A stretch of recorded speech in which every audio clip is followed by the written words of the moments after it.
to the Ad Lib Oh, Podcast. mute. Today is episode number 65. Oh, could you hear that, Franco? In the Yeah, I background? couldn't hear that.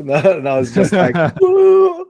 That was really loud. You were right, it was loud. Welcome back to the podcast. Today is episode number 65. And today, Franco's back. Franco had work last week, so it's good to have you back, Franco. How's it going? It's good. It's good.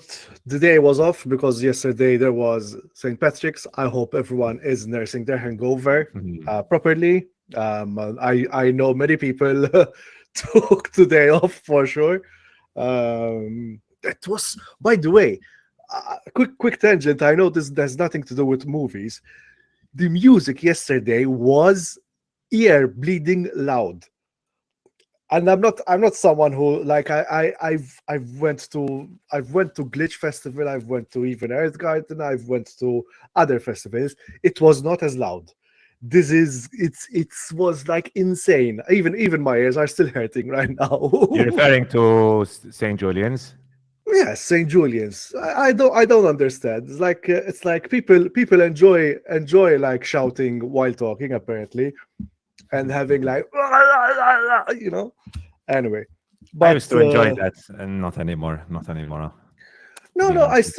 to be honest, I still enjoy it, and I've been, like I said, I've been to festivals. It's not as loud as they are in festivals for sure, for sure. So, or maybe it's, and this is open air. I'm speaking of like open air festivals. But anyway, other than that, people were asking me yesterday as well, like, what is the Ad Lib Podcast all about? Huh? I'm sure people are thinking about the Ad Lib Podcast during their St. Patrick celebrations. So, the Ad Lib Podcast, to answer our friends from St. Patrick's, all about movies, all about series, and all about video games. Today we've got a few trailers. We've got an Apple TV Plus series, as is to be expected. Every week we get a new one. I started a new one, by the way. I'll talk about it later on. But the trailer we have is the one for Franklin, starring Michael Douglas, who transforms himself into a founding father. We've got a J-Lo movie, another one on Netflix after Mother, called Atlas, which will be releasing quite soon, May 24th. We've got The Crow with Bill Skarsgård, which has had some controversy and criticism. We'll talk about that. We've got the first trailer for that as well. And we've also got the trailer for Rebel Moon Part 2. It just released a couple of hours ago. We'll be reacting to that. It's called The Scargiver. And we have Zack Snyder returning back, inviting us to his world. But will there be enough slow motion to keep our attention? We'll see in the trailer. Then, with regard to news, I've got basically one piece of news, which is gaming news, which I wanted to be the main topic today because I'm very angry about this. We've got the Star Wars Battlefront Classic Collection, produced by Aspyr, which I'm upset about. We'll talk about that later on. And then reviews. Obviously, we'll be talking about Bruce's short. He just posted it on his Facebook and on YouTube. His short called The Critic, which is a short horror film. We'll talk about that. I've got Sometimes I Think About Dying. We've got Origin to review. Drive Away Dolls to review, Madam Web, anything else, Franco? Okay. Madam Web and Out of Darkness. I seen Madam Web Out of Darkness. Out of Darkness, yeah. Hello, Yella. To review. She's, Hello, Yella. Our friend of the show, Yella. She's How's it most going, probably Yella? enjoying and listening to us. Hope you're good. Good to have you Madam, here. As always. Madam Pepsi Web, basically. Oh boy. Don't get me started. We'll get into that review very soon. So that's our plan. I might leave, because I don't want any spoilers for Origin, and I want spoilers for Origin. It's not really spoilers, not right? Spoilers. I want to be able to discuss it with an open mind. That's why. Fair enough. Because like Joe had said something. You also had some thoughts about it. So I want to see it as well, like with a fresh mind. Fair enough. Okay, and that's our plan for today, basically. Let's get into it, Franco. So, as always, here at the Ad Lib Podcast, we like to start talking a little bit about our week, what we've been up to, what we've been watching. Franco, tell us, what have you been up to? So, my father and I are watching Shogun. and we've finished episode 2. We're really enjoying it, and I told him like that for a series that so far there's not much like what do they call them, action, not action scenes. Swashbuckling action. No, not action scenes, like oof. Breakneck pace. No, not one. It's the pacing is really good. It's like Pacing is excellent. it's you like reading a novel. No, actions. Let's call them action sequences. But I was looking for another phrase. There's not much action going on, but it's still engrossing. Eh? Like seeing the intrigue going on between all these countries, and I really like the quips of Lord Tanagawa. Oh God, I always mix up the names. I think Lord Takanawa. His quips are really. Let me check if we. I can't remember the names of the characters. I'm watching so much right now. But something found him. Yoshi, no, like just a second. Shogun. Oh my days, we are. By the way, Just to comment, Franco, just to comment about Shogun a little bit whilst you look up the name. I've been watching it too. I'm on episode 4 right now. I thought the last episode was probably the best episode of the season so far. It's the quality just kept on going up and up. There are some scenes which are truly impressive cinematically, visually. Yes. It's a masterclass. Yes, Like the set pieces, the production design, the weapons. Man, so detailed. Everything is really lots and lots of beautiful detail to everything on screen. It's really impressive. very beautiful. Lord Toranaga. Yeah, Toranaga. Exactly. And Toranaga-sama. yeah, I'm really loving Cosmo Jarvis. I'm really loving Cosmo Jarvis. Can you see a bit of Tom Hardy in him as well? A little bit. No, I'm the only one here who cares about a woman's decency. I love his accent so much, man. I adore his accent so much. I can speak like him all podcasts, to be honest. I'm really. Hey, man. How's it going, my friend? Hello, Keith. I'm really liking as well the music. The music is so good. Yep. What else did Justin Marks do? By the way, I haven't. Very good music. The way it's shot as well. See, they use the. I'm going to talk about the lens, the anima. Oh my lord. Anamorphic lens. They use the anamorphic lens on that, and it doesn't always work. I'm going to be honest on that show. There are moments where I'm like, does it really need to be this way? But looking at the trailer for Rebel Moon, oh boy, Yeah. later on, that's how not to use that lens. By the way, he did Counterpart. Have you ever checked Counterpart? I have not checked Counterpart. What's that from? It stars J.K. Simmons, and basically, like the character of J.K. Simmons is is kidnapped by his own doppelganger, his counterpart. Okay. Because I have not watched it. Sounds very interesting. Really interesting. It was there, like there's a parallel universe, and the gate is in Berlin. Okay. And it's very interesting. Very. Nice. What else? I enjoyed watching it.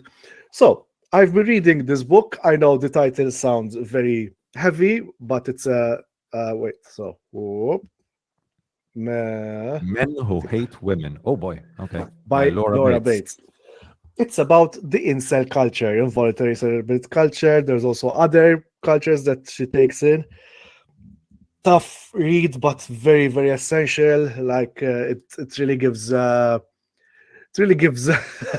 It's an eye opener. Let's call it that way. It's a real eye opener. I was really surprised by how toxic the word is right now. And then I've watched Madam Web today. Comments later. And Out of Darkness. Okay, dokies. So that is your week. Any other series you've been watching, Franco, or is it just Shogun? No, so far Shogun. Maybe sometimes I put X-Files on, or Always Sunny in Philadelphia, like something that I want to watch in the beginning. Otherwise, Good stuff, good stuff, good stuff. So in my case, I watched a few films. I watched, like I said, Sometimes I Think About Dying. I've watched Origin.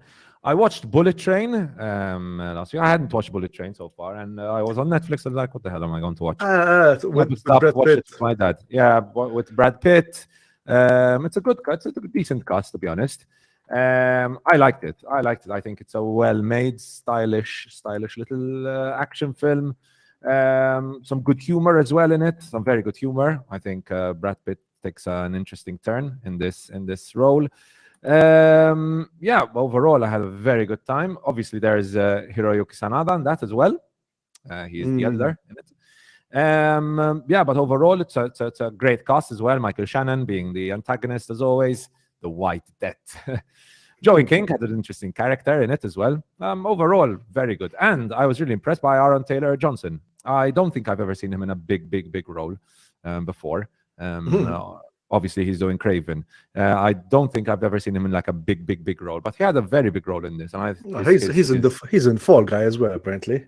He's in Fall Guy. Good. I liked him in this. Good humor, fantastic voice and accent. I love his accent. Yeah, he had a great performance in this. So overall, I had a good time with it. More or less, I think I agree with the IMDb. I think a 3.5 is fair for Bullet Train. So I had a very good time with this. It's available on Netflix. I watched Drive Away Dolls as well, the Ethan Coen film, which I'll review later on as well. I watched a few other things, though, which I didn't write down. I watched Kung Fu Panda 2. I didn't know, actually, I watched that the week before. I watched that the week before. And I was just watching The Crow, which we'll be talking about soon. We'll be talking about the trailer for the original one. Yeah. I was watching the original one. I reached like an hour and a few minutes in. It's very good. Very good. I'm liking it a lot. I'm actually close to loving it, I think. The visuals are truly impressive. By the way, did you finish Tiger Stripes? Because that's really important. I forgot. No, I did not. I have to finish it off. I have to finish it off. It's really that's something very important that I didn't mention. Is I was so excited about. We managed to interview the director of Tiger Stripes, Amanda Nell. Interesting discussion. Even after the call, we spent 20 more minutes discussing stuff, and it's a very just later on this week you'll see the interview just done by me because unfortunately Andrea was sick, and it was a very nice. Very nice conversation. She was in Malta back in the day, apparently, and she's also friends with friend of the show, Davey Shu. Exactly. It was a fantastic interview. I mean, I was listening to it, and it was a great interview. I had a very good time listening to it. So, looking forward to releasing it. Probably we'll release it on Saturday. What do you think, Franco? I think I'll finish the editing, and we'll put it up on Saturday. And I managed to do the thumbnail as well. Exactly. So that will be for Saturday. Do you recognize the villain, by the way? Do I recognize the villain? The long-haired guy? Yep. Michael Wincott. He was in. No, up. Go up. Where is he? Oh, Michael Wincott. He was in. No. Oh my God! All right. Oh, the voice. Jesus, I should have recognized the voice. Yeah, no. Oh, he's so much younger in this movie. No, no, I would have recognized him. Apart from the voice I should have recognized. I'm liking it a lot. I'll finish it tonight, probably. Then with regard to series, I watched episode 7 of Halo, which is another very disappointing episode, unfortunately. I have no idea why I'm still watching this. There were a couple of good episodes. That, to be fair, this season 2, which is a better season than season 1. Definitely better season than season 1. But episode, I think I forgot which one. Episode 1 was very good. Episode 4 was very good, but this was another disappointing episode. Unfortunately, Thermopylae. I told Joe last week, Franco, that I'm suspecting it's going to be a big epic episode, right? Being called Thermopylae. It wasn't. There's lots of drama between characters that I still do not care about. The show has not yet helped make me care about these characters. There's a whole Soren and his wife Lyra The whole plot point there with characters, I just don't know why they're adding them. Not enough focus on the Covenant, as I've always said. There's a lack of scale. It just feels very disappointing. One more episode to go, and it should be over. So by Wednesday, this will be done finally. Finished Masters of the Air, which is a show I've been having a very good time watching. Finished Masters of the Air, very, very, very good season of television, really epic, truly well-made finale as well. The final episode was a fantastic, fantastic episode, in my opinion. Really, tied up all the different stories very well as we look at the end of the war and see how the prisoners of war, I don't want to spoil who are these prisoners of war, how they managed to kind of survive through the experience, or not survive. Some of them do not, of course. Like you, Franco, I watched Shogun, but I watched episode 4. Really excited for episode 5 tomorrow. And I started a new series on Apple TV Plus, Manhunt, which is, in my opinion, a very underrated show. I've been looking at some of the reviews. Been seeing people calling it really slow, talking about the lighting and so on. Listen, I understand. It's there are scenes where it's very dark. It's true, but you also have to keep in mind the period in which it's made as well, which is important, right?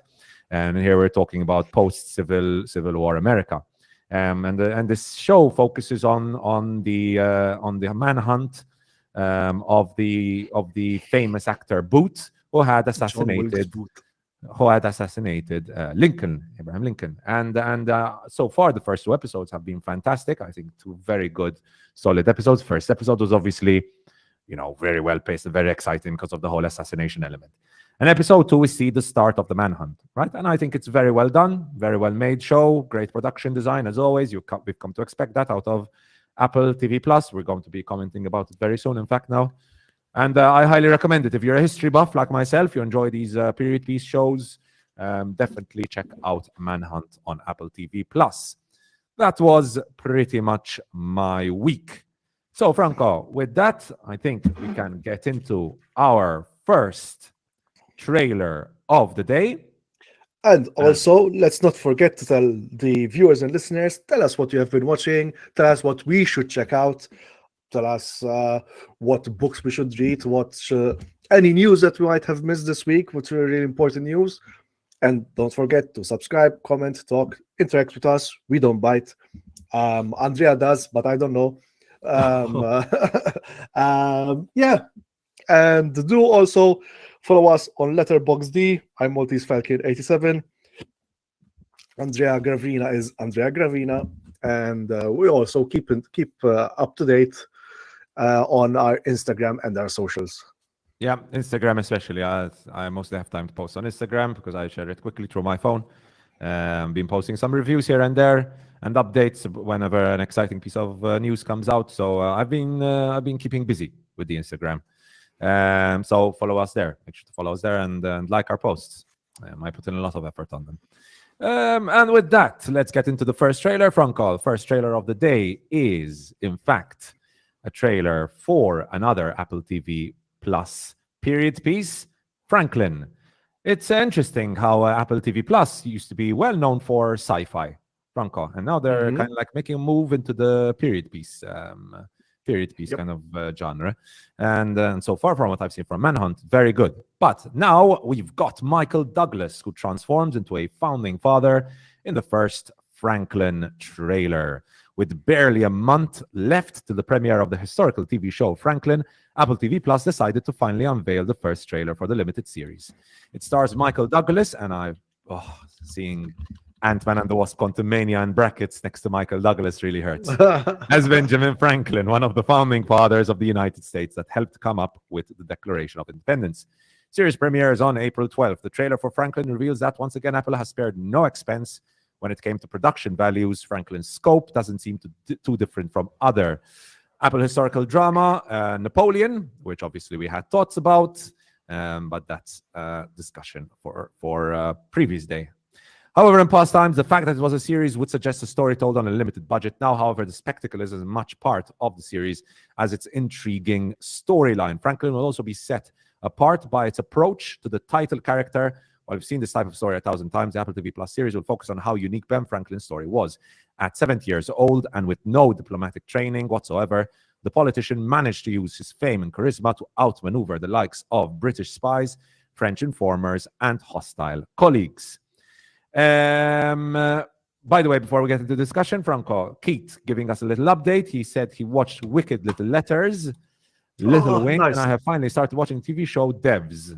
Devs I heard of. Oh, Devstar. It's Alex Garland, who's been also getting like good reviews on Civil War. Rave reviews for Civil War. What is it? Little Wing? Little Wing. Okay. Little Wing I have not heard of. Wicked Little Letters, obviously in the cinemas, but I have not yet been to watch that. So you've been busy, Keith. You've been very busy there. Franco, I don't know if you've watched the trailer for Franklin. What do you think? I did. I hope it goes into the. It seems it's going though. It's like it is also going to be a warts and all portrayal, not just. Oh my God! It's here, America. Fuck yeah! kind of series. Production design looks great.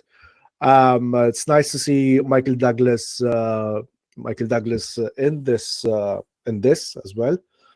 I think it should be an interesting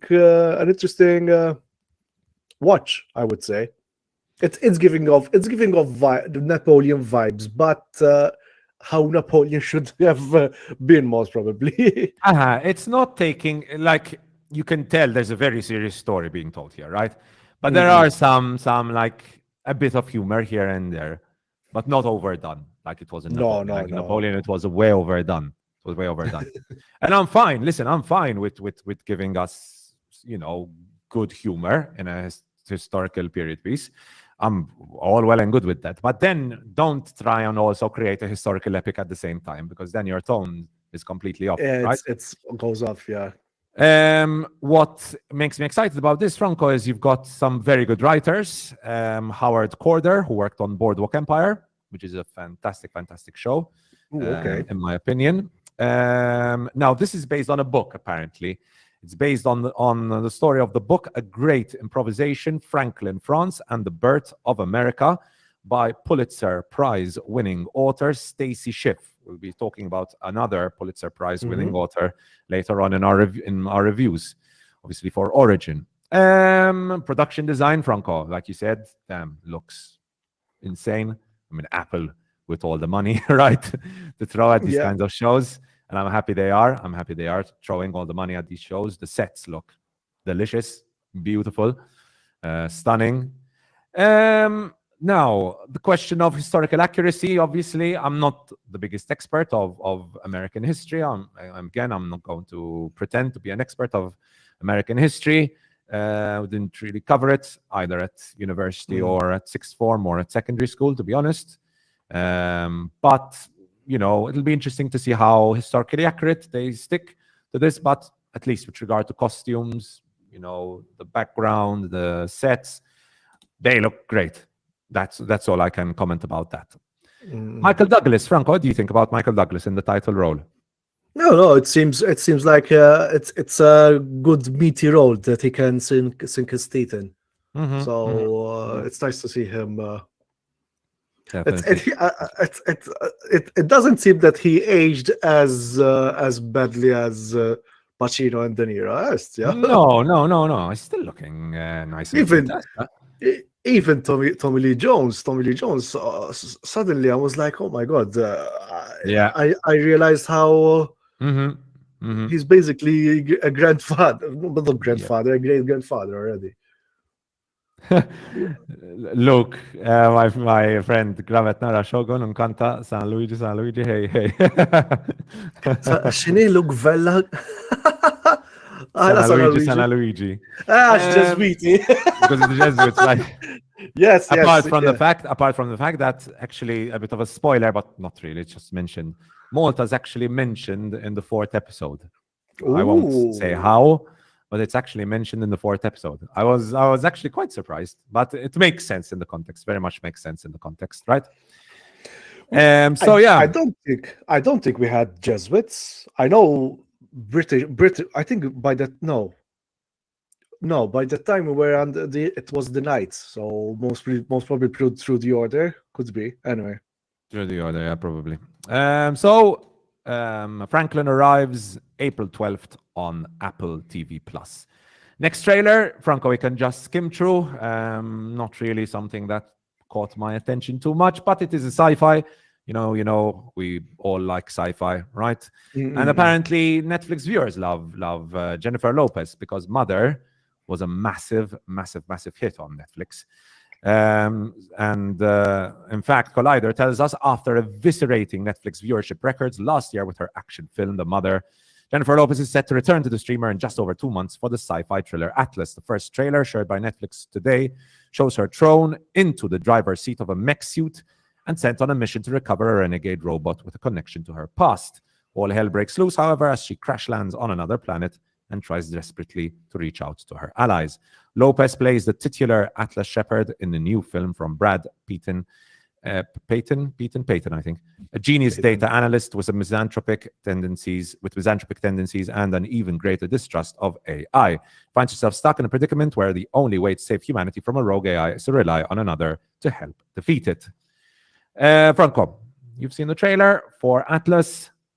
Is this another Netflix straight to streaming bland take on the sci-fi genre? I don't know, because it seems it's for me the trailer looks quite well produced, especially with the effects and the explosions and whatnot. So it seems they put in some care. I don't know, because I haven't been following a lot of J-Lo's latest work. Apparently her documentary really went down well, even with critics. There was also another documentary as of recent. What do you think about this shot, Franco? Like CGI? Okay, which one? Because I cannot see the. Oh, I'm not sharing screen. Sorry. There we go. What do you think about this shot, Franco? No, now I realize it's Shanghai. No, it looks. For me, it looked amazing. Looks colorful, eh? It's nice to see a bit of color in this film. Colorful, nice contrast. I'll tell you why I'm mentioning contrast. No Pepsi logos. No Pepsi logos. That helps, right? Yeah. Jeez. Yeah, but there's also there's Sterling K. Brown in it, so there's a good. It seems like there's a good cast. Could this break the mold of boring, bland Netflix sci-fi movies? Let's hope so, right? I mean, even the action looks nice. Yes. Listen, we could do with a good mech movie. I mean, I don't remember the last time I had a good mech movie. Mech movie. It's a mech movie, yeah. So mech MECH, obviously. Exactly. Brad Peyton, best known, so he's created San Andreas and Rampage. Haven't watched either of them. Okay. No, so he's got quite a handle in action.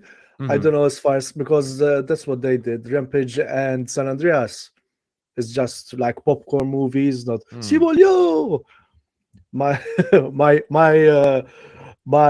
Chow Mian friend, because when I met him in Valletta. He's the villain apparently in this, Franco. He's the villain. Nice. It's nice to see him. I don't think I've ever seen him as a villain. He's generally the good-looking hero, right? And most. He's very versatile. He's a dancer. He's in comedies, and now he's doing the drama as well. He was like Shang-Chi as well. He's Shang-Chi. Very good in Shang-Chi. Excellent. The cast is strong, so I think what we can tell from this, at least, good CGI, I think, and good-looking mech battles.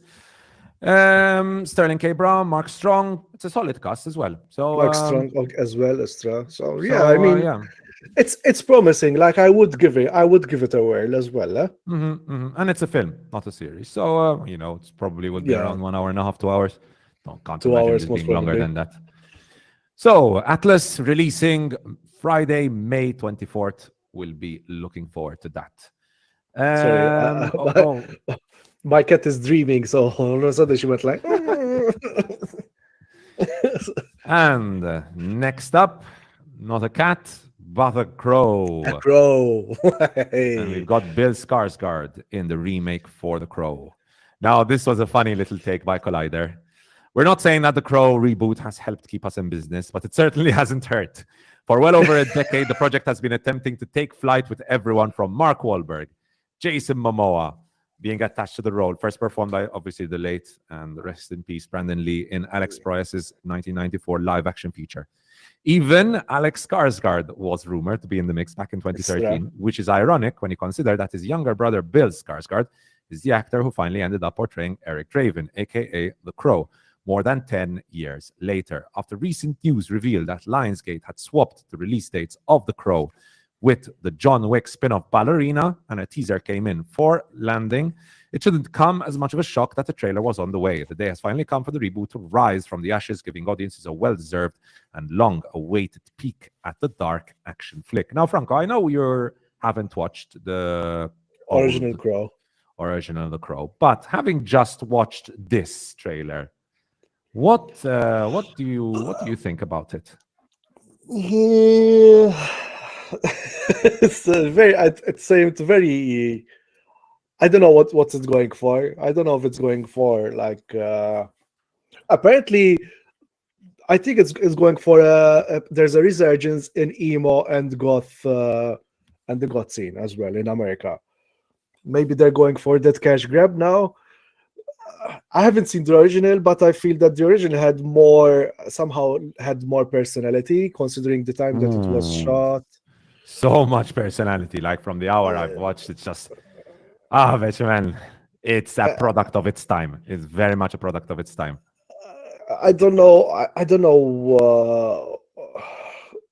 For example, I don't know if there's any in this movie. I don't understand if there's any supernatural in There it is very yeah. much. I mean, yeah, of course, he comes back from the dead, right?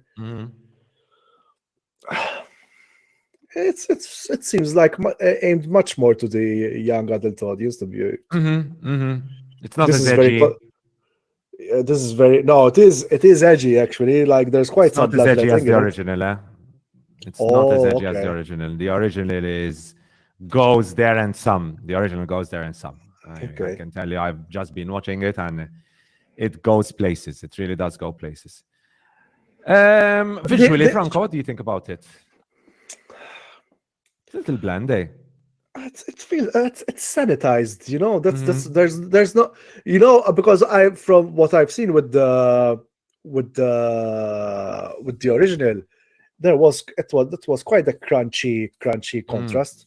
You know, Very they could much. have gone for a Batman aesthetic for sure with this one. Why didn't go like especially with that shot of Chicago? That's very Batman-esque. You see how almost monochromatic the colors as well here. The lighting for this for the Ooh. Crow is just beautiful. And listen, there are moments when you'll be like, okay, where is all this light coming from? But who the hell cares? As long as it's a beautifully shot, beautifully lit scene. It really has some impressive shots at the Crow. Really has some impressive shots, the original Crow. And I think they've missed out on going for this kind of aesthetic. They really have. It's very I don't know. This was also anyway. I'll also mention this. I'll mention this later on for the Madam Web. Yaman John commented that it is like John Wick with supernatural elements. Keith, I see it. Yaman John says, "Hello guys, by the way, and lacking the charm and pure gothic vibe of the original. That's for sure. Yes, very much so. Yes, Very much so. Nail head. Hit the nail on the head, man. There's no that's what Hadili Minhal'i basically. There's no gothic element in it. Well done, yeah. It's missing a lot of elements right from the original. The original also has a lot of how am I going to put? Has a lot of heart. Has a lot of the visuals are just impressive.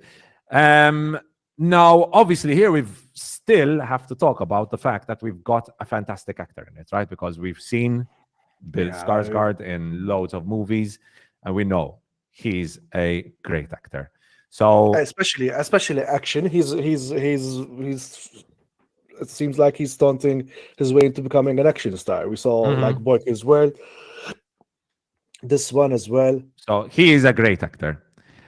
I think the thing that worries me is more about the direction and the general vibe of the world, which is not a it's a very bland, feels like a very bland world, whilst the world of The Crow from the 1994 version is so out there. It's such a product of its time. It's so like bright lights and lightning, and you've got Yeah, this fucking crow lighting up flames and fire, and it's got a lot of heart, it's got a lot of stunning visuals. It's impressive. It really is impressive. Listen, some of the yeah, storytelling is a bit of a mess. It's a breakneck pace. 1 hour 40 minutes tells a strong revenge story. But I think they've missed the mark with this one. I really think they've missed the mark with this one. But obviously, we can only judge it eventually when the actual movie comes out. yeah. It is. It is actually. I don't know. Maybe if it's based on some of the comic books, because the original one, It is. the It origin is. was a It is. comic book. Hmm. But Hmm. so it depends. No, but this one I have to see if it's based on a different one. By James O. Barr.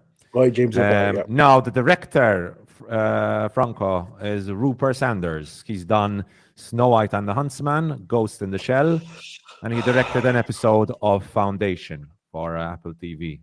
So I don't know what to take from those. I remember watching Snow White and the Huntsman a long time ago. It was a movie I showed to students back in the days when I taught English as a foreign language. And I remember it being pretty mediocre. I haven't watched Ghost in the Shell, so can't comment about that. Foundation, I haven't watched either, so yeah, can't really comment. But I know Foundation. it's an Apple TV show. He just directed one episode though, so it's like not much to tell from that. But Ghost in the Shell, I know, wasn't well rated, and neither was Snow White and the Huntsman. So I think we can tell maybe what the problem here might be. No, even Ghost in the Shell. Ghost in the Shell. It doesn't. The live action doesn't match with the Yes, with the anime. 100%. By the way, sorry, a bit of a segue, but it's good to check out this trailer, because if for us oldies, there is City Hunter live action coming out on Netflix as well. I think it's a series. And following what they did with Cowboy Bebop, despite its visual flair, I mean, this looks quite like it feels like it encapsulates the spirit of the anime as well. Bottori dance and this one, yeah, Mokori. I don't know what this is, Frank. I have no idea what this is. You've never seen City Hunter, the cartoon? No, No no, way. never, Okay, never. so this is very, because basically this guy, he's a very, sometimes he acts like a very serious hero, but then he's a perv. You know, as he goes like, "What good babes?" But look at this shot, man. Okay. So I'm getting the vibe. I'm getting the vibe. No, it gets the vibes. Like it can get very serious sometimes, you know. So it's like, and even the actor really looks good as well. So I saw the remake of Ghost in the Shell. It's not bad, and it doesn't even come close to the OG. The OG. Yeah, I imagine. Yeah. No, I haven't watched the remake of Ghost in the Shell. All right, so those are our thoughts on The Crow, and Frank obviously brought up City Hunter, and the final trailer. Oh boy, lots of negatives today, unfortunately. Final trailer to talk about today, just released a few hours ago, is the trailer for Rebel Moon Part 2. City Hunter, ma jistax jara mara. Eżatt. Yella knows it. We've got the trailer for Rebel Moon Part 2, The Scargiver, which invites you back to Zack Snyder's space opera. After weeding out some members of her party and standing once and for all against the Imperium, Cora, which is Sofia Boutella, will lead the rebels into a massive resistance that will take down the galaxy's ruling entity. Those who are curious about how Zack Snyder's story will turn out won't have much to wait. Rebel Moon Part 2, The Scargiver, premieres on April 19. And today, Netflix decided to share a new trailer to the sequel. In the sequel, apparently, we're going to see Jimmy, who is obviously voiced by Anthony Hopkins, the robot. He's going to play a much, much, much more important part of the story, which was a really weird element. It's like really important at the start. And then we barely see him ever again in the first movie. And then we see him just at the very end of the film. And it felt really weird. Like, why are you giving so much importance to this robot and then completely forget about him throughout the whole film? Just to mention him at the end. Apparently, he's going to be more important in the second film. Obviously, we're going to have Titus, who is obviously Jimon Hunsun, who played such a small role in the first movie, such a disappointing small role for him, as this, they bring up how big of a general he is and what an important, imposing character he is, and visually he is an imposing character. But he just did nothing, literally nothing. As a general, you would expect the general to give tactics and strategy and whatnot in the fight. Did nothing. But hopefully in this part 2, he'll also play an important part, as he has to train the rebels, and form this army that will fight off against the, remember Franco, the Empire? Fight against the Empire. With her lightsaber, or is it? Yes, with her lightsaber, right? And we see another lightsaber in this trailer, in fact, I have something to say about that lightsaber guy. And we've got the usual tropes, the usual action sequences, some better than others, lots of violence and lots of slow motion. Franco, you never got around to watching part 1, right? No, I had better things to do with my time. So very good reason. But I don't know if you watched the trailer for the second part. I did, and you know what? It looks good for me. It looks good. Like, it was looking good. Even the other trailer for part 1, and then everyone's like, it was like. It didn't go out with a bang, but it will whimper. You know what I mean? And it's like, it seems like this. I hope I'm not sure whether I'm going to give it a try. It's like Franco, look at lightsaber guy. Look at the lightsaber. Yeah, lightsaber. Look at the lightsaber guy. Look at what he does. Look at him. Look at him. Look at him wait. Look at him wait whilst he sees all his friends die, and then he joins the action and then dies. Like, dude, what are you doing? Why? Why are you waiting? Like, he's waiting for his cue. Like, no, go for it, lightsaber guy. I hate when they do this in action scenes, and I remember this being a big pet peeve of mine in The Last Jedi, where people literally wait for their turn to fight. It's a real pet peeve of mine, and I really notice it in action scenes. It's a massive pet peeve of mine where it's just waiting to attack. If this is noticeable, it's a huge problem. It's very noticeable. It's very noticeable. It is. And in the first one as well, there are lots of moments where I'm like, dude, kill her. What are you waiting for? And then they're waiting, and then they're like, oh, and then they die, of course. Boom, and die in a slow motion fashion. Slow motion. Let's do the podcast in slow motion. No. So this is an issue, right? This is a massive issue. But apart from that, Franco, you said you quite liked the visuals. Yeah, overall. Visually, it looks good. Like, even this, this is what's the Anthony Hopkins character? Jimmy. This guy, Jimmy the robot. Jimmy. He looks good. Listen, he looks good. So you have Tito Scora, and then you have Jimmy.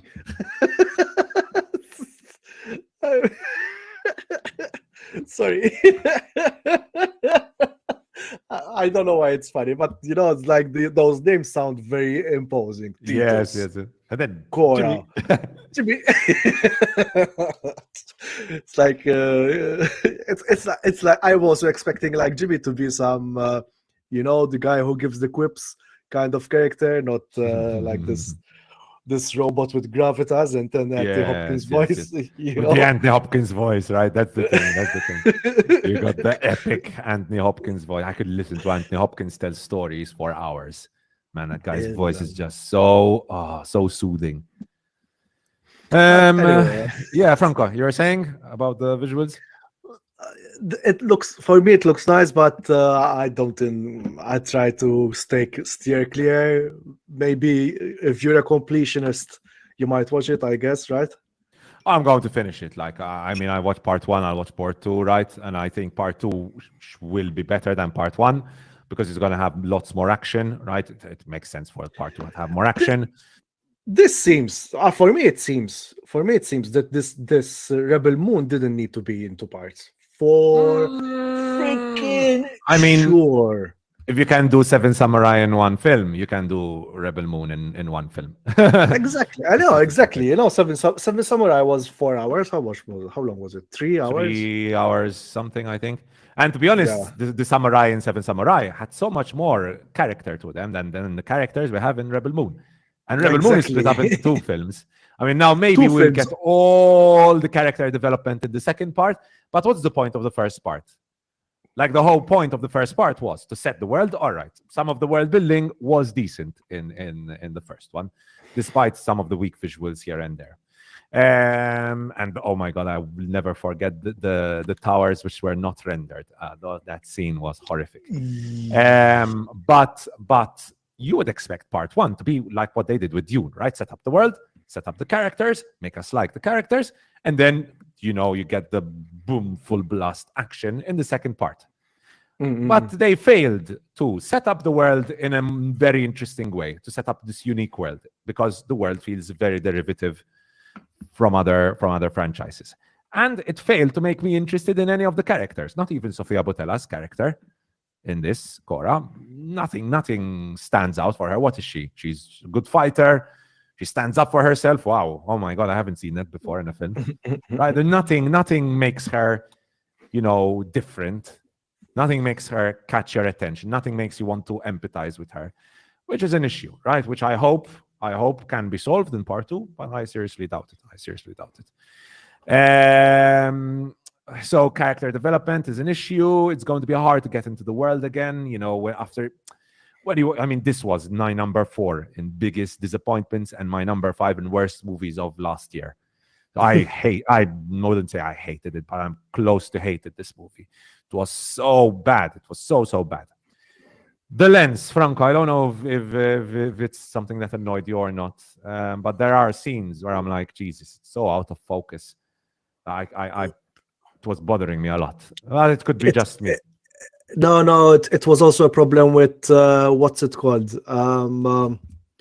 He had Army of the Dead, I think. Army of the Dead, yes, Army of the Dead. That's Army of the Dead. He was like a very very low aperture lens, and it was almost very difficult to keep every person in focus. But then he's got really super wide angles, which creates an issue. Now in Poor Things it worked.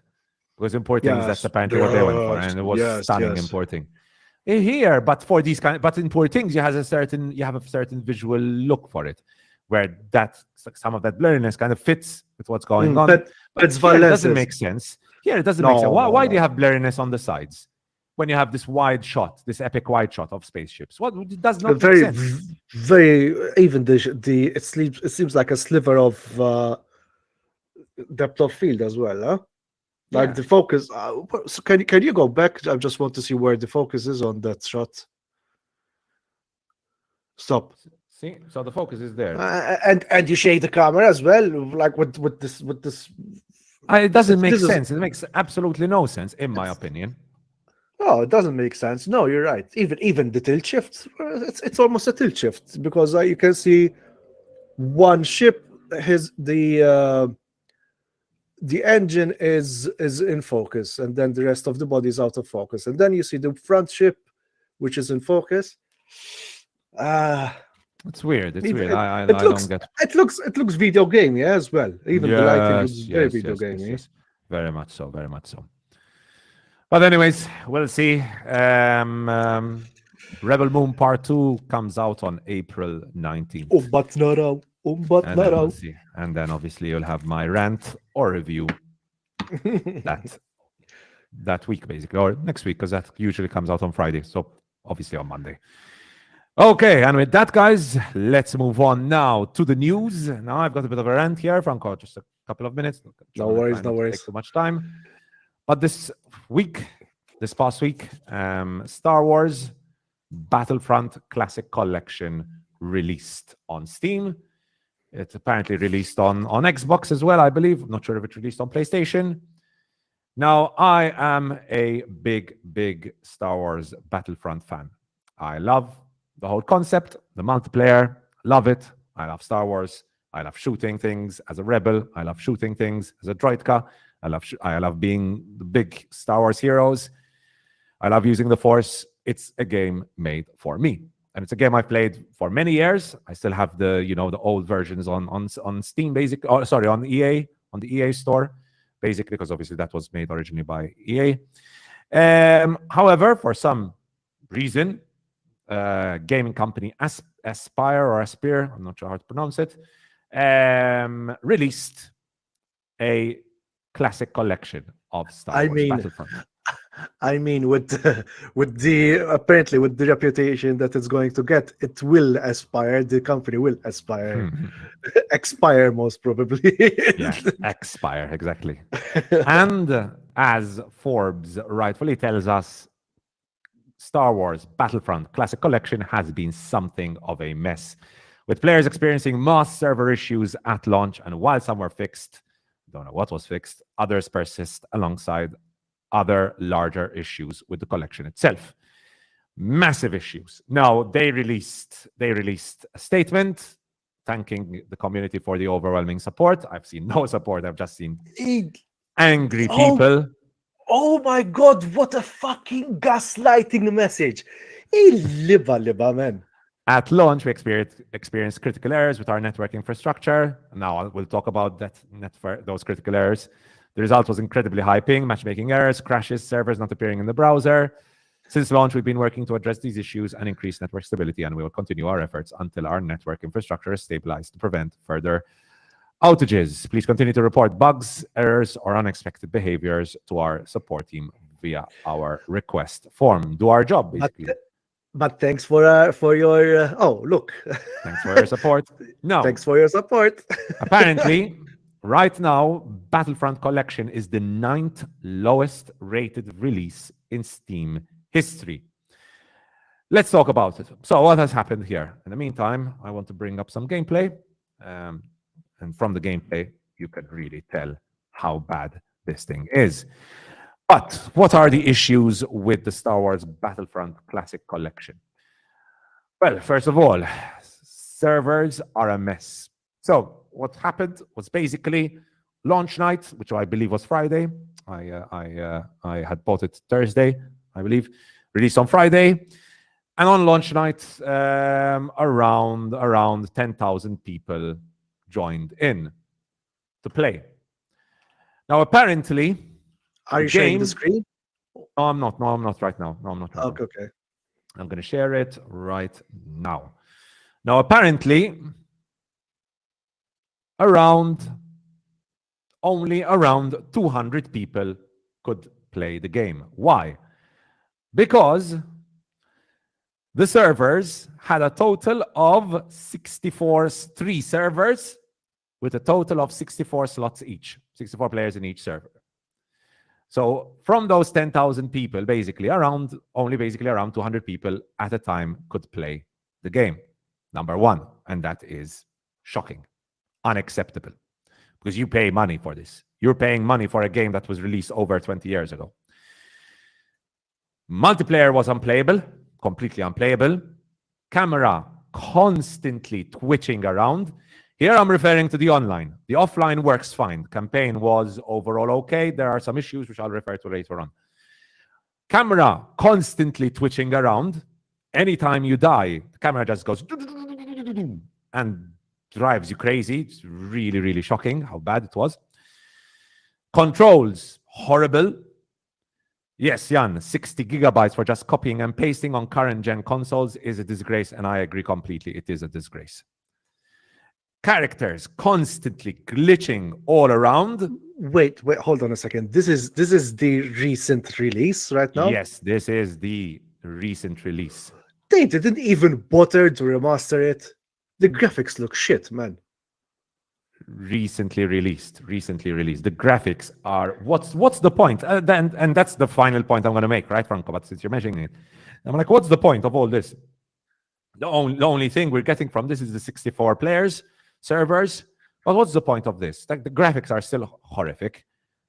Like, I mean, obviously for its time they were great, but for its time, It looks like a relic. It doesn't look like something remastered. It does.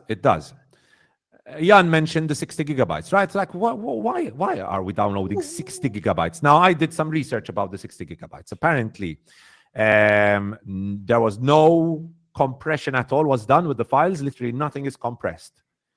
And one guy who did this research found out that more or less the files amount to around 19 gigabytes total. But because of the lack of compression, it's at around 62.87 gigabytes of disk space. Aim assist doesn't exist, so it's almost impossible to aim with a controller. So many game-breaking bugs where the respawn timer, for example, gets stuck on 1, so you're stuck staring at number 1 and you cannot enter the game again. I talked about the offline. There are still a lot of missing cutscenes. Apparently, the opening cutscene is there, but everything else doesn't work from the cutscenes in the campaign. The split screen in the original accepted 4player split screen. Now it's only accepts 2-player split screen. So it's even less than the original. Not the same, less than the original. Flight controls are horrific. They're set on inverted and you cannot change them from inverted. And I don't understand who likes to play games on inverted controls, but on this one, you have to fly with inverted controls. Horrific. Now this I haven't experienced because I got the game on Steam, but I refunded it, by the way. But apparently on Xbox Series S, the game insta crashes when searching for a conquest game. And if you have 2 controllers connected, apparently the game will not switch on. It just won't work if you have 2 controllers connected at the same time to your Xbox. And also, apparently, on Xbox, you've got some very buggy hitboxes where you shoot, you miss, and you hit him, and sometimes you hit the character, and no damage happens. And this is $37. This costs $37. I am speechless by the shameless scam this game is. It is a scam. It's a scam. It's an absolute scam. It's an absolute disaster. It's a disgrace. I cannot believe. Are you sure this is the actual gameplay? Because I cannot. Yes. I seriously, genuinely don't believe this is classic collection gameplay. March 13, 2024. Yep, that's it. How? I mean, you've got Helldivers, and then you have this. Oh, yeah. Straight from 20 years ago. 60 gigabytes, by the way. 60 gigabytes. Wasn't there a remaster recently of another game, and it looked like amazing with the... the Final Fantasy games, like Final Fantasy VII, for example. Insane thing. Final Fantasy VII Rebirth. That was just crazy beautiful. Like crazy beautiful. Like looking at the original. The original is obviously a classic. And this was how many years ago? This one. This just released. This was a few weeks ago. Released Final Fantasy VII Rebirth. But the graphics are incredible, beautiful, stunning. It is. It looks remastered though. You're seeing pixelated grass. Basta we have Unreal Engine 5 and whatnot. Yeah, this is stunning. But I mean, looking at Star Wars Battlefront Classic Collection, it's a total mess. It's a pity. There's a comparison, in fact, of how it looked, the Final Fantasy. No, I mean, we can just do this really quickly. Just look at the comparison there. Look at the difference between the two. All right. And then I'm going to bring up the comparison between the Star Wars games. Let me find the comparison. The comparison is how here. come is EA didn't take it? Because they still have the Wow. oh Wow. my god. Oh, Wow. The right is the classic collection, by the way. Wow. What a wow. Oh my god. This is wow. That's 60 It's gigabytes of game files for you. they just so basically they just changed the menu. They brightened up the image, sharpened it. Sharpened it a Oh, little yeah, bit, more, yeah. bro. Made it a little shinier, and that's it, basically. I don't know. I don't know what's going on. I got my refund from Steam. Thank you, Steam. And that's all that matters, to be honest. It's a total mess. It's a total mess. But with that, viewers and listeners, rant over with regard to Star Wars Battlefront Classic Collection. I'm just doing my due diligence here and make sure you don't buy that. Don't buy it. By the way, there's also I have a gaming news because I heard recently that during a regional tournament competition of Apex Legends, Yes, the hacking issue, right? a 15-year-old boy hacked the tournament. Jesus Christ, man. Yeah, I just saw the basically- reaction by the player. You could see his light yes. flashing before his eyes. Yeah, it's with like, shock. and it's like, but what was really interesting for me is like they removed their hands off the keyboard. It was like, I'm cheating. It was so interesting to see. Yeah. Franco's referring to this. The reaction, it's the reaction, however, which shows that clearly it wasn't the guy, right? Because I've seen players getting caught hacking, and his reaction was genuine, right? You could tell his reaction was genuine. Yes. So I don't think anyone suspected it was the player doing that. I don't think multi-billion-dollar anyone- esport, by the way. I don't think anyone suspected it was this guy who was doing the hacking. I've seen certain reactions where you can tell the guy is guilty, where the guy really is guilty. Look at him. You could see his eyes. He's so, oh no, he's like, this is the end. This is the end of my career. It's like I'm seeing all the held bar. Basically, you don't see the held bars and whatnot. What was it?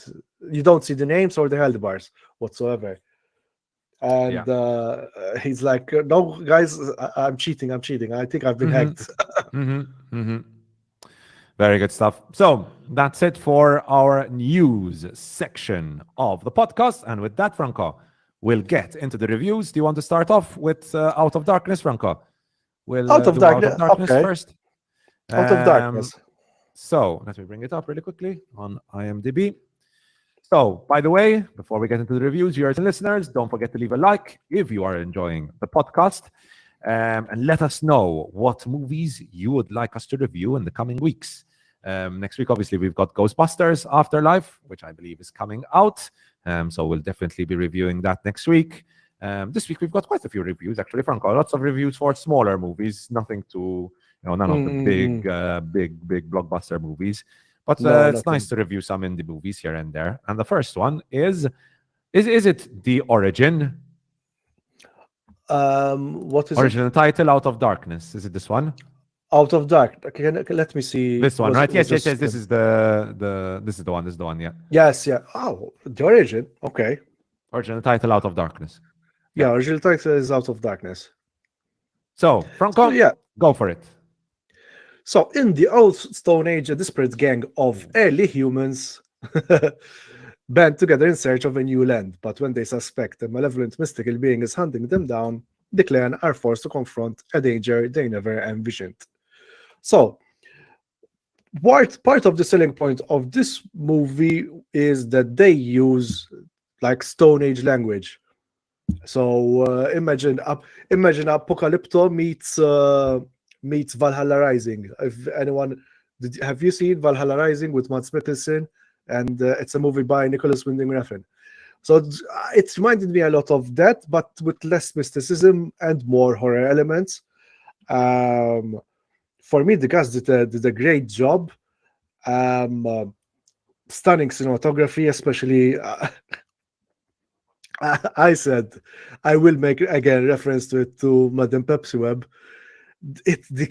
I was so happy seeing contrast and shadow, and like it looked so much three-dimensional. It had so much character. This film, that it was a breath, like a sigh of relief, a palate cleanser. I saw a letterboxd review saying it.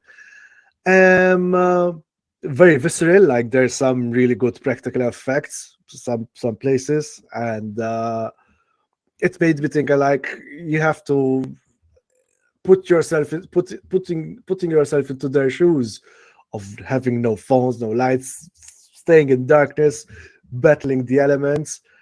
And I think this was filmed in Scotland. The atmosphere looks fantastic. Um, uh, what would I what would I criticize? I gave it, so to cut this long story short, I gave it a 4 out of 5 though, because it's a great debut. Visceral, like I said, it has a really good point to make. It has a really good point to make. Don't go in expecting it. It does at first lead you to think that it's a creature feature, and I'll stop there. But don't be fooled. Like just go into it expecting nothing. That's how I wanted to see it. I only remember that this used like the Stone Age language. Maybe that's what I might criticize, because sometimes it works and sometimes I think it doesn't. I don't know what happened. It's like it's a bit of a challenge to identify more with the characters. Okay. And yeah, I mean, do check it out. Again, there's some really nice visuals as well. Like there were some moments where where you see the character looking onto the right, the camera pans to the right, and then you see the character coming into shots from another side, and it's very like it shows this kind of disorientation as well. I would recommend it. It's apparently from what I've been seeing on Letterboxd, it's a bit of a love it or hate it movie. I liked it. I gave it a height as well. I think it's a very courageous debut. I was also like I was quite tense watching it as well. So yeah, check it out. Okay, so that is Out of Darkness, or The Origin. Looks really beautifully shot, Stefranco. I'm liking No, the very shots. no, very beautiful, and even like just see like this is amazing. You can do a lot of play, obviously, with darkness and fire. Yeah. Nice shots. Nice shots. Okay, very interesting. Next up, let me do the review for Sometimes, I think. About dying. A bit. Sometimes There I you think go. about dying. So, this week, Sometimes I Think About Dying, directed by Rachel Lambert, written by Stephanie Abel Horowitz, Kevin Armento, Katie Wright Mead, starring Daisy Ridley, Dave Merheje, and Parvesh China. This released on VOD, I believe, on last Tuesday, yeah. And I got to watch it. It's an hour and a half, not very long. Before I start the review, there's obviously the whole Daisy Ridley of it all, because Daisy Ridley obviously rose to fame with her big role in Star Wars, being basically the main protagonist of Star Wars. And it's been interesting. She herself said that she cannot understand why her career kind of suddenly stalled post Rise of Skywalker. Now, I would say the massive failure that was Rise of Skywalker would be a big reason why I think her career kind of stalled, right? However, considering how she was one of Hollywood's hottest stars at one moment, it was quite shocking to see how her career has gone from like the big blockbusters, and suddenly she's basically in one or two small indies here and there. And most of her movies have so far been very mediocre, like The Marsh King's Daughter, for example. I was going to watch that, but majority of the reviews were really bad. I was like, yeah, I could do better with my life. But I did decide to check out Sometimes I Think About Dying, and I'm glad I did, because in my opinion, this is just what we needed and just what Hollywood needed to remind it of how good of an actress Daisy Ridley really is, because she is a very good actress. I like her a lot. Now, in it, she has a very different role to the one she had in Star Wars. In it, Daisy Ridley is Fran. Now, Fran is a socially awkward office worker. She enjoys her own isolation. She enjoys her own company. She goes to work, stays quiet, barely interacts with anyone. She's good at her job, and then goes back home. That's pretty much her life. However, after the arrival of a new worker leads to finally some much needed socialization between herself and this new co-worker, we finally start to see Fran leave her bubble and start building a relationship. Now, first of all, I'd like to say I'm not going to go into too much detail about this film. I think it's a very well made indie romantic drama film.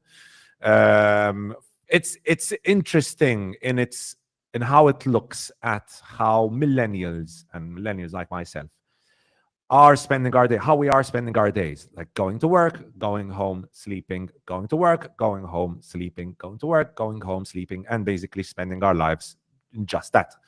Right? So the movie has a lot of moments of reflection in it, which I thought were very apt and very relevant for someone like myself, for example, where you think about what you're doing with your life, right? And how we are kind of wasting our days aimlessly on mundane work, mundane office work. Now, thankfully, my job is not an office job. My job is as an educator, as a teacher.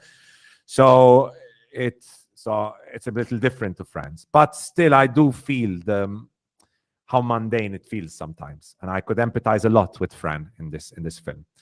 So I like that element. I like that element a lot. I like that reflection that there is in this film about how mundane everyday life can end up being. And Fran herself as a character is one you're going to empathize with. She's the kind of person who, I wouldn't say she's depressed per se, but she is constantly coming up with different scenarios on how she would die, which leads to some very interesting scenes visually, some beautifully shot scenes, like the one you can see in the poster, for example. Right, I'm going to play the trailer actually. Might as well have that going on whilst I speak. And those are some of the better scenes in this film. Those are some of the better scenes in this film. I think it's a beautifully shot film, as you can tell. Some very nice shots. Cinematography is excellent in this. Good wide shots when needed. Good close-ups to Daisy Ridley when needed. I think the dialogue is excellent. You know, when it needs to be awkward, it is awkward. When it needs to be heartwarming, it is heartwarming. So very well written as well. I think it's an overall well done little indie drama film. What I really enjoyed as well about this, talking about the mundane, is how the movie kind of portrays Fran's everyday life, going from home to work, and how at times meaningless it feels. However, it's still so beautifully portrayed because, like I said, the cinematography is excellent in this. The lighting is excellent in this. And on my review, on my Letterboxd review, I said there is something magically mundane about everything that is going on screen. And it is, thankfully, all complemented by a very good background score. The soundtrack in this is very good. So overall, I would say that they like you see in the comment there on the review, Daisy Ridley is truly on an acting tour de force here. I think it's a well shot, well made little indie drama film, and I highly recommend you check it out. It's reflective at times. It's slow. Listen, it's not an action-packed Star Wars movie, but it is, it's very well made little indie drama, romantic drama film. And my rating for it was a 3.5 out of 5. I think it is very, very well deserved. With that, Franco, do you want to talk a little bit about Bruce's short, The Critic? Yeah, we can. From what I remember, because I remember seeing it last year. You're going to go to Origin and then finish with Madame Web. I think it's... let's finish with Madame Web. We'll give them a bit of... I've got Origin. I'll do Drive Away Dolls very quickly. All right, Drive Away Dolls very quickly. Then Origin, I'll go through it very quickly as well, because there's my Letterboxd. You can see my full review there. And then we'll end with Madame Web, basically. So, The Critic, which is Bruce's short horror film. Franco, you watched it a while ago. What did you think? Yeah, I mean, it's almost meta, you could say, like where there's this critic where he's like this critic who's basically the story is this critic sees the same apparition of of a woman dressed in all black, and basically this person starts haunting him. I mean, it's a very meta metacritical movie. Interesting. I have to say, Bruce has a way of making you creeped out with the least likely things, and especially with I mean, really, most probably, and apparently the lady that the actress is such a nice person as well. so you've got that talent. But if I had to be honest, I preferred the Son of God to that Son of God, right? Son of God, yeah. I much prefer Son of God to this one. Yeah, I enjoyed this one a lot. I'm obviously I'm not denigrating this one has merits as well. Yeah, I enjoyed this one a lot. I have to be honest. I think I would say this competes with Son of God. But I'm not going to show anything further because I don't want to spoil anything else. But I think visually, Bruce does some very good stuff with this, with the different scenes, for example, shown later on. From the movies, obviously, that our film critic is reviewing. I think the performances are excellent in it throughout. Some very good performances. I had a good time watching it. Obviously, being someone who, reviews a lot of films, the meta element that you mentioned is obviously something that is going to catch my attention, right? It's an interesting take. I have to speak to Bruce about the whole kind of like what's going on here with this apparition, right? I love how they mentioned the Daniel Radcliffe film. God, what's the Daniel Radcliffe film? Swiss Army Man. No. The one where a movie appears as well in it. Madonna. What's the Daniel Radcliffe film? Woman in Black. Woman in Black, that's the one. I love how they make a reference to Woman in Black. Is basically that's Woman in Black, right? There's some very nice scenes in this. Obviously, it's 5 minutes long, so Son of God has a more developed story to it. And I loved Son of God. I really enjoyed Son of God. But the things Bruce does visually with this, I think, are very impressive. I think he does a very good job. The different film scenes are interesting as well. I like those. So overall, I had a very good time watching this, Bruce. I liked it a lot. Viewers and listeners, if you have not checked it out, please make sure to check out Bruce's The Critic short horror film. You can check it out on his YouTube. You can find it here, The Critic short horror film. Look it up. It's an excellent little short horror film, and I hope Bruce does well with his film in the festivals he's going to be taking part in. I know he's going to be using this in some festivals, right, Franco? Yep, he is. I think he put it in. No, Son of God put it. I don't know if it's both of them. I think both of them. I think it's both of them. Yeah. I think he should both of them. Yeah. And even other people here who are aspiring filmmakers, please just put them into the festivals. Agreed. So well done to Bruce. Had a very good time watching this. With that, Franco, shall we move on to Drive Away Dolls? I can do Drive Away Dolls really quickly. Yeah, go for it. I reviewed this on my letterbox, so I don't need to go into too much detail, but Drive Away Dolls, which is the first film from Ethan Coen, his first solo film. Of course, not his first film. He has a lot of films, but his first solo film. Obviously, his brother, Joel Coen, had the excellent Tragedy of Macbeth, which was one of my favorite films of that year. I think that was 2021. That was a beautiful take on the Shakespeare film. And Ethan Coen has gone for a very different film here with Drive Away Dolls, because Drive Away Dolls is a pure comedy, pure comedy in my opinion. Seeing action there in the genres, no, this is not an action film. It's a pure comedy with some elements of crime in it. Right, the crime is just there to get the narrative going forward. But yes, I had a very good. It's a weird one, right? It's a weird one with Drive Away Dolls. It's fun. You're gonna have fun watching this. No, I enjoyed moments. I expected more out of it. I expected much more out of it. So I went into it expecting a lot more, considering it's obviously a Coen movie. So I went into it expecting, a lot.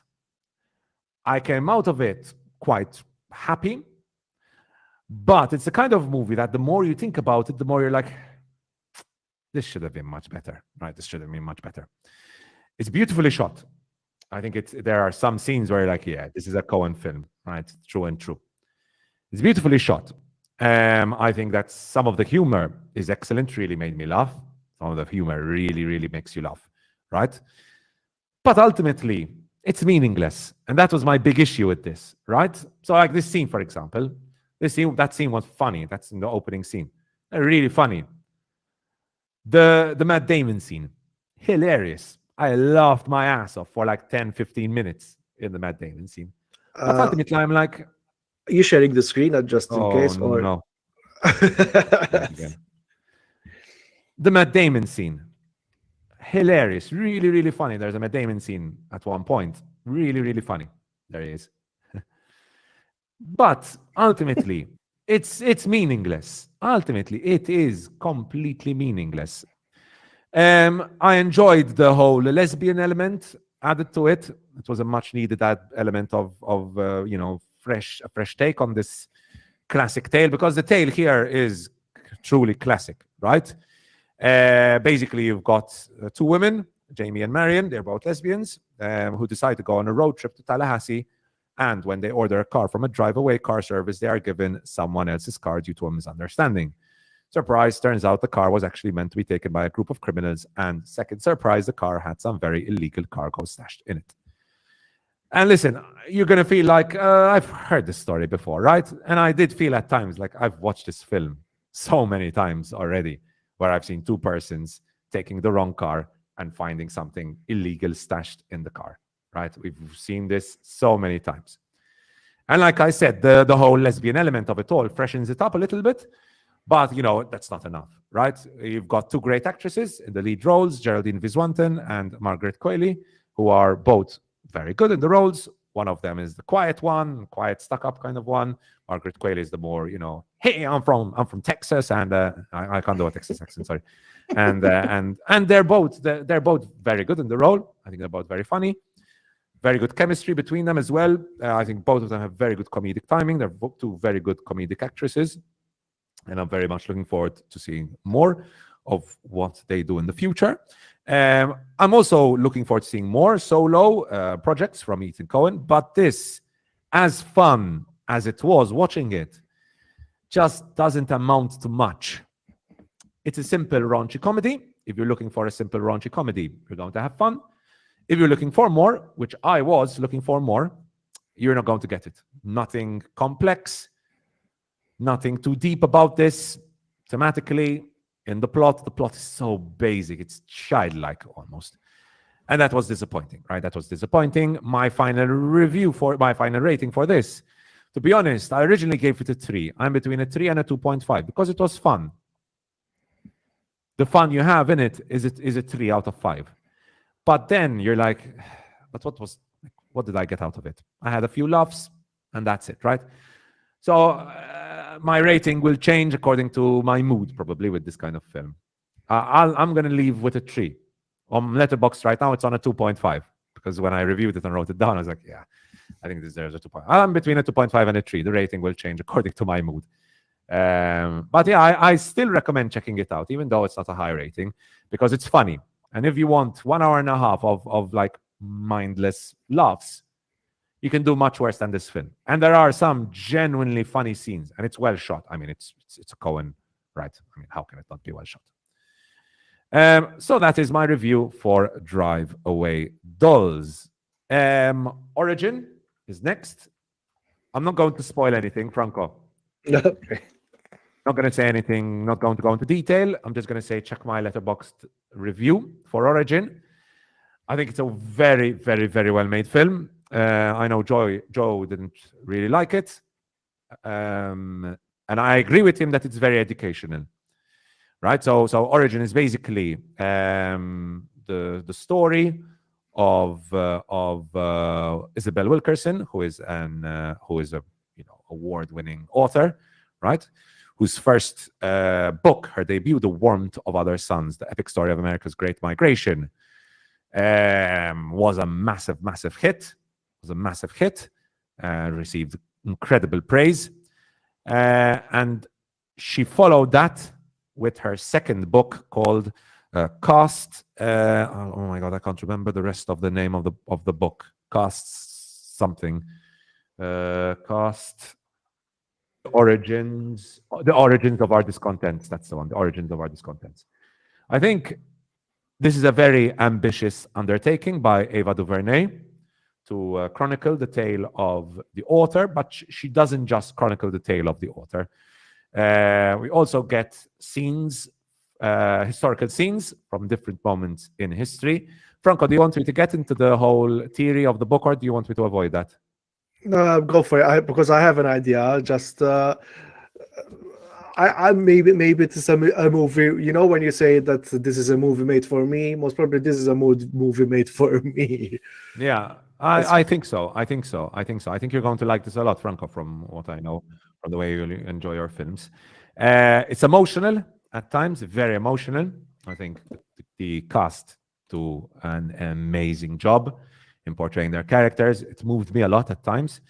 But I think they did the best thing about this film is how educational it is and how much it really goes into detail about the central theory behind Wilkerson's book, which is basically her attempt to tackle the theme of race following the very infamous George Zimmerman killing, basically shooting, right?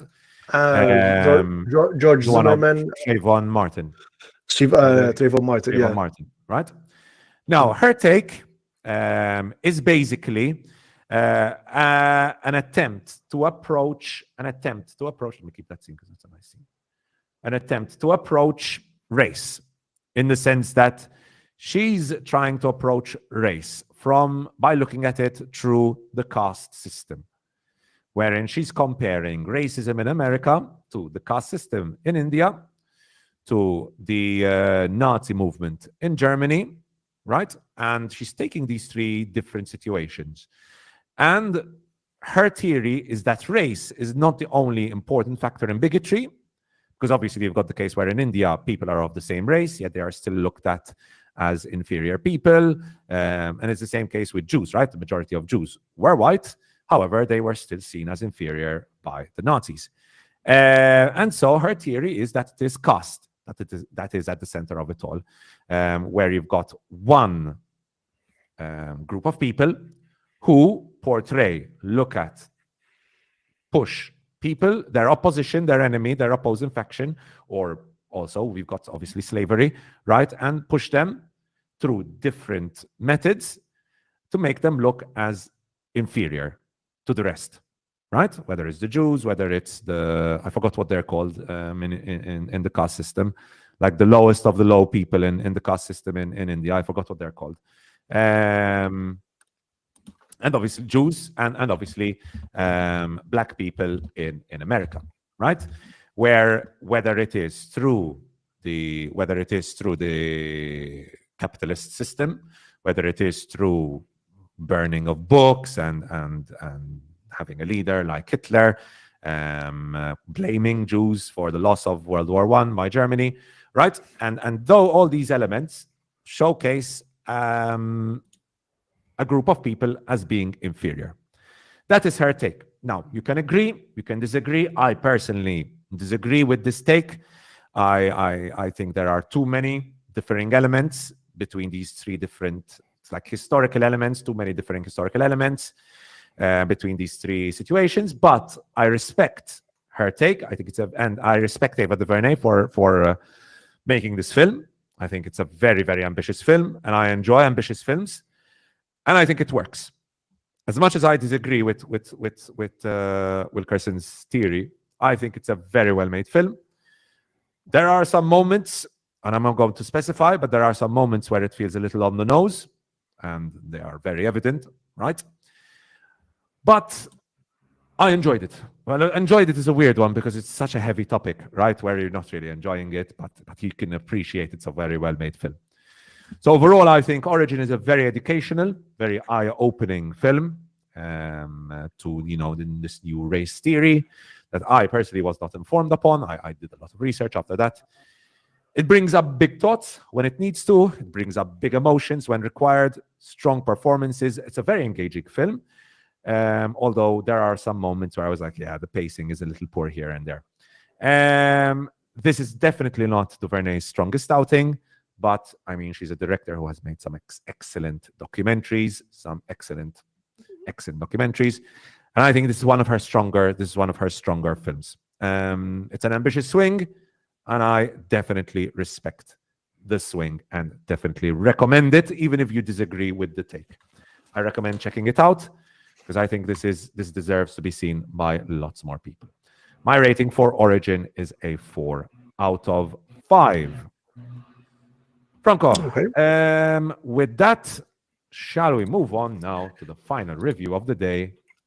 To the pièce de résistance with the dessert, the cherry on the cake that is Madame Web. Jesus. Madame Web. So, Franco, Madame Web released online this week, and we finally got to watch it. What did you think? Oh man, I haven't watched. It is an education in itself, though, because I have never listened to so much exposition in my life, and where the inner life was spoken on in cinema like that. Like, how is this? I am positive this was not written by a person. This was written by AI. This was written by AI. I will not. I stand by my point that this was heavily interfered by the studios as well, because it's not. I cannot believe that this is the kind of writing that an artist would say, yes, this is great writing. You know, like, how do you go like one of the examples I have basically. So let's say the story is Cassandra Webb is a New York metropolis paramedic who begins to demonstrate. If we can go a bit down, please, Adria. Demonstrate signs of clairvoyance. Forced to challenge revelations about her past, she needs to safeguard these 3 young women from a deadly adversary who wants them destroyed. I cannot fathom. These are lines written by people who've honed their craft in screenwriting. Like, one of the lines was basically Cassandra Webb, Cassie is teaching these 3 women, like these 3 young women, how to do CPR. One of them goes, "Oh, you're such a great teacher," and Cassie goes, "I've also been learning something myself. I learned about my mother." It's like, what? That has nothing to do with CPR. It was such a whiplash, and the writing is so inane. You know, it's like, for example, there's a moment where she sees the vision of her mom pregnant, and her mom goes like, you're not going to stop me from working," and she goes, "Why did you hate me so much?" What? Am I watching an episode of Hypocrisy or an episode or a movie? Because it's a shame, though. It's a shame because potential is there. Dakota Johnson tried to do the best with what was given to her. Because I noticed that there were moments where she tried to make the script her own, because the script was horrible. You know, like the villain is so like one-dimensional. I'm paying you to do this. It's Tahir, and guys, Tahir Ibrahim is not an actor that مش actor Arabi, right? Tahir Rahim. What have we seen him in? The Past. The Mauritanian. I watched that, the Mauritanian. A Prophet was really good in A Prophet. Mhm. Amazing central performance in A Prophet. I mean, The Serpent. I watched The Serpent. That was very good. it is such a waste. It was such a waste in Madame Web. And his lines were like, His line delivery was really weird. I mean, obviously, the lines didn't help. The lines he had did not help at all. But the line and delivery was really weird. Really, really weird. there was lots of ADR. There was lots and lots of ADR. It was very highly noticeable, the ADR. In fact, there was a moment where like he's like when he's given this kind of line where you think that he's saying something with grave, where he goes like every day that passes, I'm closer to my death. Like la la la la. What a mess. Listen, if you search the definition of eye roll in a dictionary, you'll see this movie. Yep. Indeed. Even it is a shoddy movie. I have to say, it is a very shoddy movie. Even the cinematography, there were some zooms, and they didn't keep with that style. Like, what am I watching in a TV episode or a movie here? And Yep. I don't know who said it, but this is really like this is really insults the intelligence of the viewers and also the talent of the actors. I have to say, though. Lots of wasted talent on screen, unfortunately. This is wasted talent on screen, the movie. Yeah. The dialogue they have to work with is inane. And listen, we're not shocked that these are the writers behind this are the people who did Morbius, right? We're not shocked about that. We could tell. I mean, how many times do you have to fail making a film? Because these writers, I'm sorry, Burke Sharpless has done some of the worst films I know, right? Power Rangers, Gods of Egypt, Morbius, The Last Witch Hunter. Like, how many terrible films are you going to make before you're more likely to make more money, but in Hollywood you're more likely to make more money with flops than with successes. It's it's because the company can write it off as a loss. Most probably, look at this, Franco. How can you make all these films? Morbius, Power Rangers, Gods of Egypt, Last Witch Hunter, all these films, which we know are all terrible, are all really, really bad, and still get a job with Sony. Because of Lost in Space, But then again, I don't. Sony and Marvel should divorce. Please divorce. But the thing is, Franco, then you've got things like the Spider-Verse saga, right? Which is good. Yeah, which is very good. It's good, very good. Most probably, much of the reign is under the control of Lord and Miller. And the new directors as well. Now there were 4 directors. Manafsh, I don't know what's happening No, here. it's insulting. I feel it's insulting even after Morbius. It's like, come on, guys. I don't know what's happening here. It's a total mess of a film. There was a moment I laughed out loud because it's supposed to be the music. It's so shoddily put, man. Socially put, where basically there's supposed to be an awkward moment, and the music underneath is so highly dramatic, still like going off from the.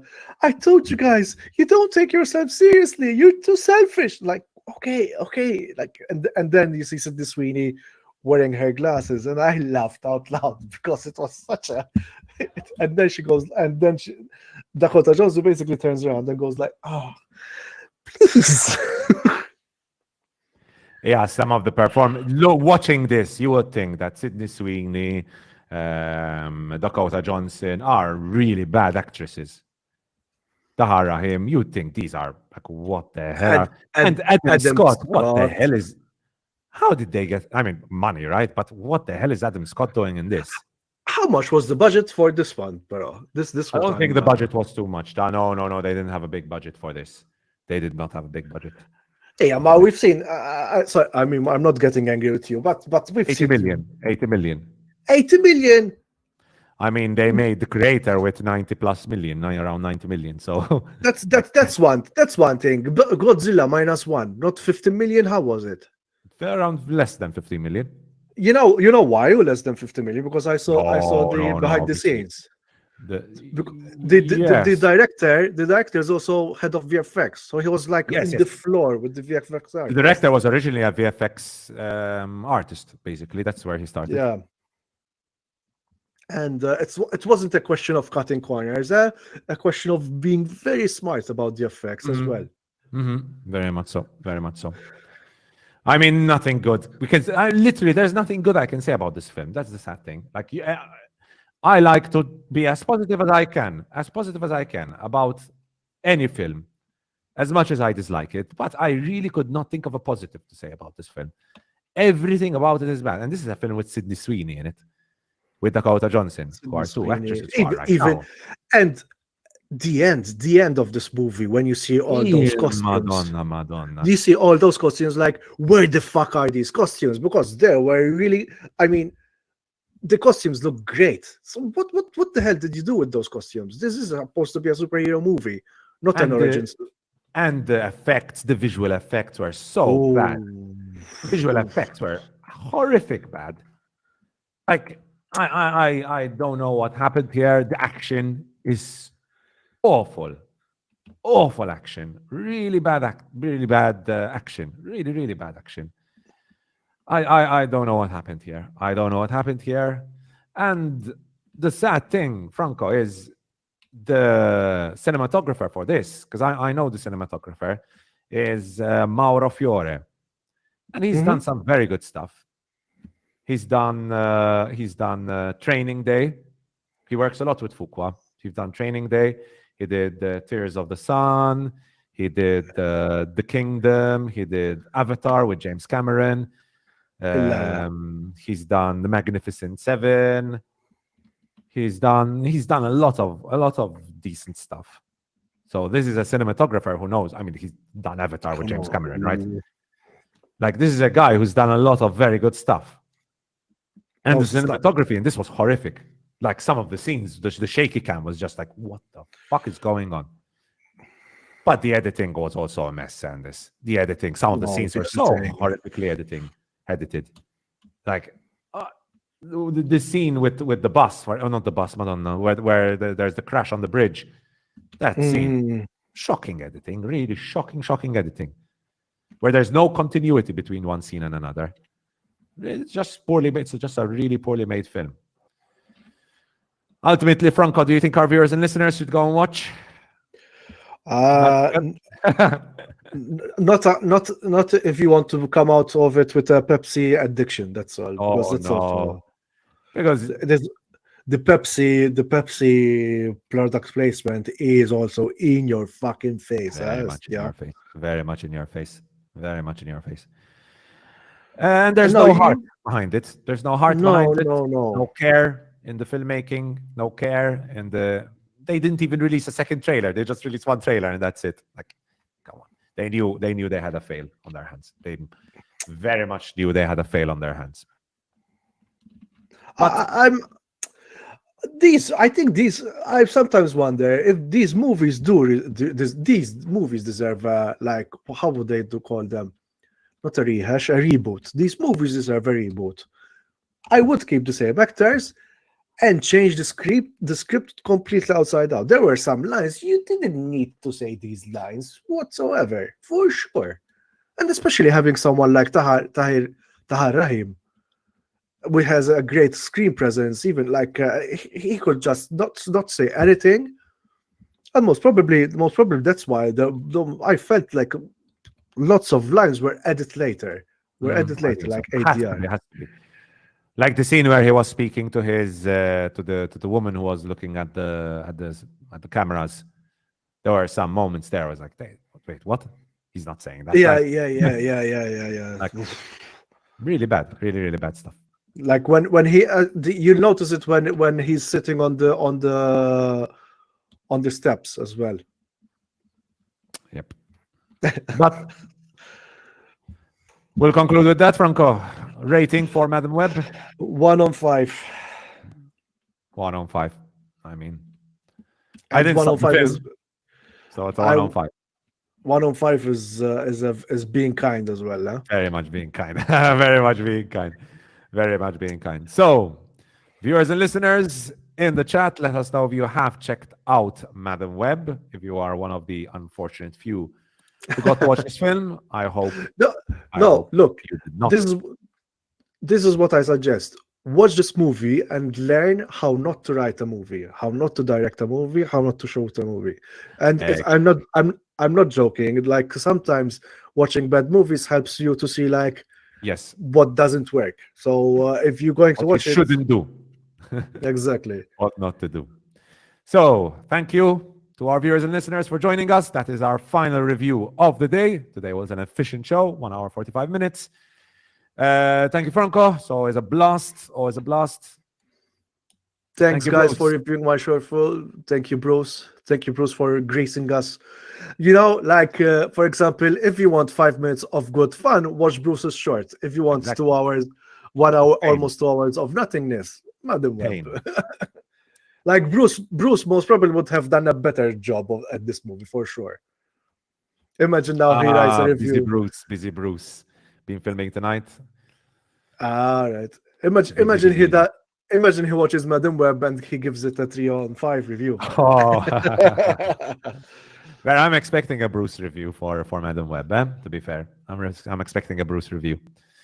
And my camera has gone. So I think that's a sign for us to end the podcast here.